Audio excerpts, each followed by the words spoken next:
Good afternoon, Facebook world. Today I'm going to talk about how we clean a house, or how to clean a house. I'm going to share our tips and tricks and hints, various methods that we use, and I want to talk to you about that. I'm also going to ask you guys to share with me in the comments and each other what your secrets are. If you would comment in the comment section below about what you do that gets those stains out of the sink or the shower, for example. If you'd share those in the comments, excuse me, I'll have a scratch. I'd really appreciate it. It's a very muggy day here today. I'm on the central coast of New South Wales, and it's very muggy this afternoon. We've had a little bit of rain, and the sun came straight back out. Hopefully, where you are, it's comfortable and you're not, too hot, too humid, or too wet. So as I said, today we're going to talk about how to clean a house, how we clean a house. We've got quite a specific system that we've developed over a long time that we use, and we find that it generally works in every property, every house that we clean. So the first thing we do is obviously we arrive at the property, let ourselves in. The very first thing we do is we go to the toilet, we flush it, put some toilet duck around it, inside of the rim. We put a microfiber over the top of the system. We use green for toilets, green microfibers, and then we leave that. We come back to that much later in the clean. After that, we go to the living area. So we want to do the areas of the house that are the least likely to have sort of bacterial infections or anything like that. Typically they're dusty, but they're not dirty. So living rooms, bedrooms, those sorts of areas. In those sorts of areas, including kitchens, we use blue microfibers. We keep them colour-coded so that we don't clean your toilet, then your kitchen sink. But we dust those areas, we go through those areas before moving on to the kitchen. So we do the kitchen next. Now again, as I said, we use the blue microfibers for the kitchen. We're very, very specific in the way we do the kitchen and the bathrooms. I'll get to the bathrooms later. But the way we do the kitchens, we start with the microwave. We take the microwave plate out. We wash it in the sink, because often it's got food that's baked on or has been sitting there maybe a day or two. And we'll scrub that in the sink. Now we do that first because if you clean anything else, the bench tops, the splashbacks, whatever, and then come back and do the microwave plate and the sink, you're going to double splash water everywhere, and you're going to double handle the surfaces. So start with the microwave plate, then we scrub the sink itself, because it's usually, again, we use water there, and that way if we do splash it onto the bench, we're going to only clean the bench once. Then we move on to the benches, the splashbacks, the stove top, fridge, oven doors, those types of surfaces, dining table if it's in the kitchen as well, and that sort of those sorts of surfaces next. Then after that, we usually do the laundry. If we do anything in the laundry besides the floors, that is, we'll do the sink and the bench top, or dust down the appliances.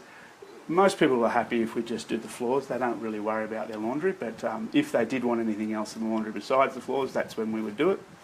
And then we go into the bathroom. So the bathrooms, obviously, ironically enough, are usually the dirtiest parts of the house. And they're the dirtiest parts of the house because you get on there to clean yourself, not anything else. And you don't tend to clean up after yourself once you've used that space. Unlike a kitchen, where you'll use it, prepare dinner, etc., then you usually clean up after yourself as you finish before you go to bed. Most people don't do that with their bathrooms. So we always start with the mirrors first, and we've got a very specific way of doing that with a figure eight type of way of doing it, so that we keep as much debris off the mirror as possible. If you continue to lift and reapply the cloth to a mirror, you're just going to end up with little bits of fluff everywhere. Then we typically do the sink, usually being straight under the mirror, and the taps and all those types of things under there.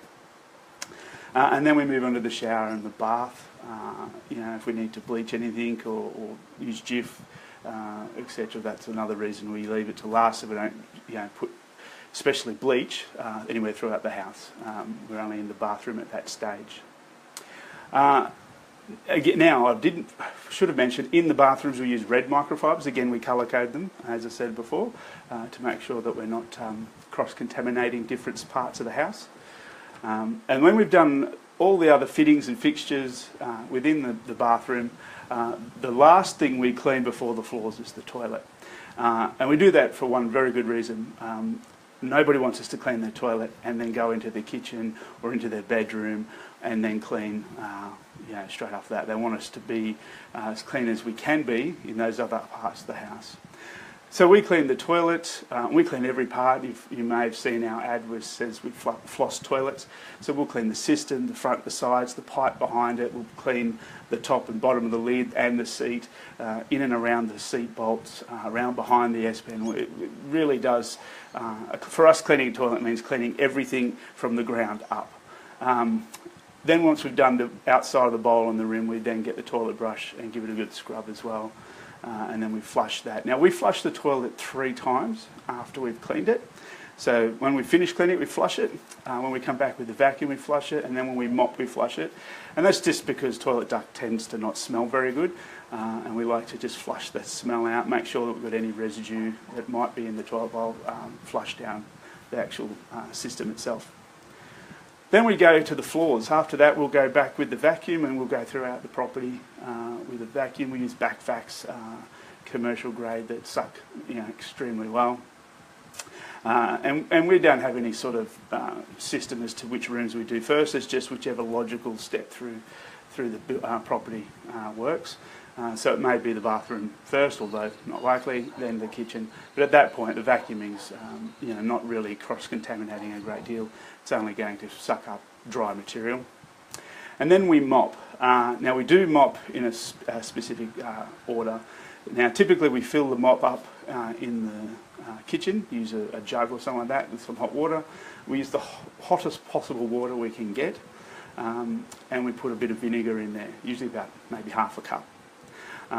Now, we use microfiber mops as well, and the key to mopping is to have that mop head as dry as you can possibly get it. It should all but be dry. And the reason for that is that slopping water on, besides not actually cleaning the floor, just slops dirty water everywhere, tends to leave streaks, and it doesn't give you a good result. If it's a dry mop, you actually only collect, or a nearly dry mop, it's going to collect a lot more dirt, debris on the mop head itself. It'll help it to dry streak-free and give you that result that you're looking for. So we usually do the kitchen first because that's where we've been filling it up. And then we go through the various rooms of the house, depending obviously if you need to mop these areas. If you have carpet, obviously you wouldn't. But the living areas, hallways, bedrooms, things like that first. Then the laundry, usually. And then we try to do the bathrooms either last or as late as we possibly can. And that's for the same reason we clean them last. Again, we just want to mop that floor and not spread that throughout the house as much as it's possible to do so that we don't cross-contaminate any nastiness that might be on the floor throughout the rest of the house, especially in the living areas and places like that where obviously you might have kids and you don't want them playing on the floor when we've just mopped around the toilet and then mopped on the floor in the living areas. So as I said at the top of the video, I'd really like to see what hints and tips and secrets that you might have. If you could comment in the comment section. We think we've got a pretty good system, but I am willing to bet somebody has an idea I've never heard of. So if you can comment that in the comment section below, I'd really appreciate it. And if you've had any value out of this video, I'd really appreciate if you could like and share the video with your friends. We'd really appreciate it. I'm Scott from Cleaning Excellence, and we floss toilets.